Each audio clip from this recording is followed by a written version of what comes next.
परिवार से, इनके परिवार से ही। चमन जी ने विस्तार में भाषण किया, सारी उपलब्धियां बताई, क्षेत्र का विकास कैसे हुआ ये भी बताया।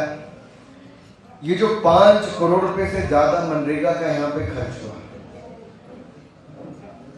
देश में 2.5 लाख पंचायतें हैं, 2,70,000 के लगभग। सब पंचायत इतना पैसा नहीं खर्च कर पाते, सब राज्य भी इतना पैसा खर्च नहीं कर पाते। अब आपदा के समय हमने ये कर दिया है कि 100 की बजाय 150 दिन की दिहाड़ी भी लगा सकते हैं। जिसके डंगे टूट गए डंगे लगा सकते हैं, रास्ता बनाना वो भी कर सकते हो। ऐसे लंबी सूची कामों की है जहां पे आप लोग काम करवा सकते हो। एक काम जिसका उल्लेख मैं बाद में करूंगा, लेकिन मनरेगा में इतना कहूंगा, कांग्रेस के समय यहाँ पे केवल 25-30 हजार करोड़ रुपए मुश्किल से खर्च होता था। जब कोविड आया तो मोदी सरकार ने इसका बजट में, उस समय वित्त राज्य मंत्री था, तो मोदी जी ने कहा इसके पैसे बढ़ा दो जितने चाहिए। ये स्कीम हमने ऐसी बनाई कि जितनी दिहाड़ी लगा सकते हो लगाओ, पैसे की कोई कमी नहीं है, मटेरियल की भी कोई कमी नहीं आई। उस समय कोविड के समय हमने 1 लाख करोड़ रुपए से ज्यादा 2020-21 में खर्च किया। पिछले साल हमने 88,000 करोड़ रुपया खर्च किया, उससे पिछले साल 87,000 करोड़ रुपया खर्च किया। अब भी हम लोग 60,000 करोड़ से ज्यादा अब तक खर्च कर चुके हैं। तो हर साल मोदी सरकार 80,000 करोड़ से लेके 1 लाख करोड़ रुपया लोगों के रोजगार के लिए और गांव के विकास के लिए खर्च करती है। ये इतनी बड़ी देन किसी के है तो नरेंद्र मोदी सरकार की है। देश की विकास की बात करूंगा तो शायद बहुत लंबी बात हो,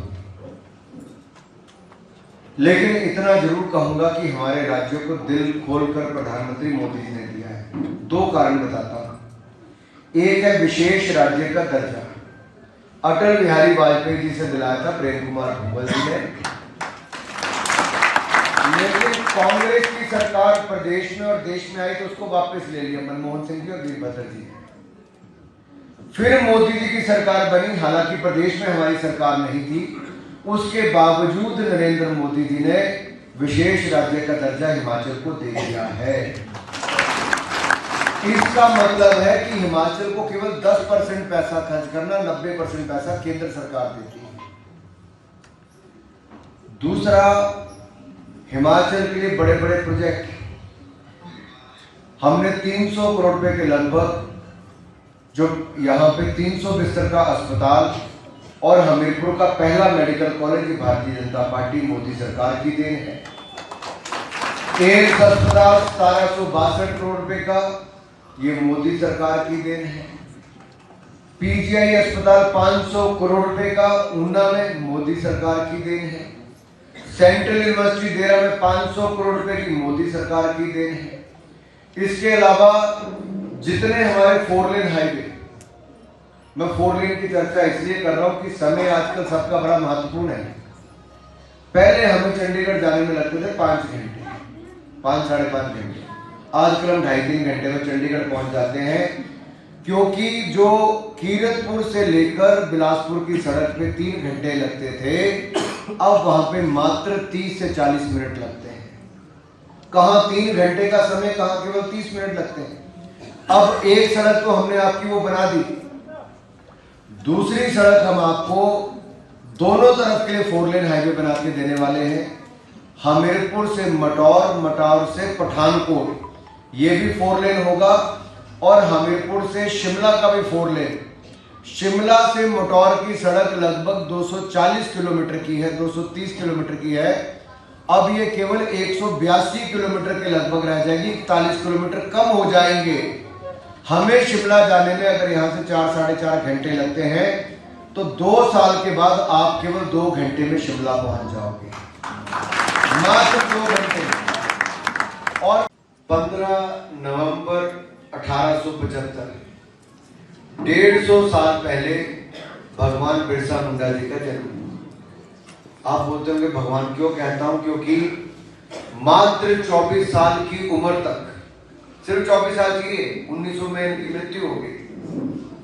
आदिवासी इलाके में रहते थे उस समय, ये पश्चिम बंगाल का हिस्सा होता है, पश्चिम बंगाल का हिस्सा होते थे। अभी झारखंड का हिस्सा है। रांची के पास कुलिहाट करके एक जगह है, बहुत ट्राइबल इलाका है, वहां पे भगवान बिरसा मुंडा जी का जन्म हुआ। और एक ट्राइबल इलाके में रहने वाले इस युवा ने अंग्रेजों के खिलाफ लोहा लिया, स्वतंत्रता संग्राम में अपना बहुत महत्वपूर्ण योगदान दिया और मात्र 24 साल की उम्र तक उससे पहले अंग्रेजों को खदेड़ने का काम और उनका एक तरह से नाक रगड़वाने का काम भी भगवान बिरसा मुंडा जी ने किया था। भारतीय जनता पार्टी आज पूरे देश भर में भगवान बिरसा मुंडा जी के नाम पे जयंती मना रही है। और हम ऐसा नहीं कि केवल जयंती केवल भगवान बिरसा मुंडा जी की मना रहे हैं, साथ ही साथ ट्राइबल कम्युनिटी के लिए हमने वो किया जो कांग्रेस कभी सोच भी नहीं सकती थी। एक ट्राइबल इलाके में रहने वाली, ग्रामीण परिवार से आने वाली, गरीब परिवार से आने वाली महिला जो पहले पार्षद बनी, विधायक बनी, मंत्री बनी, गवर्नर बनी, आज देश की राष्ट्रपति श्रीमती द्रौपदी मुर्मू।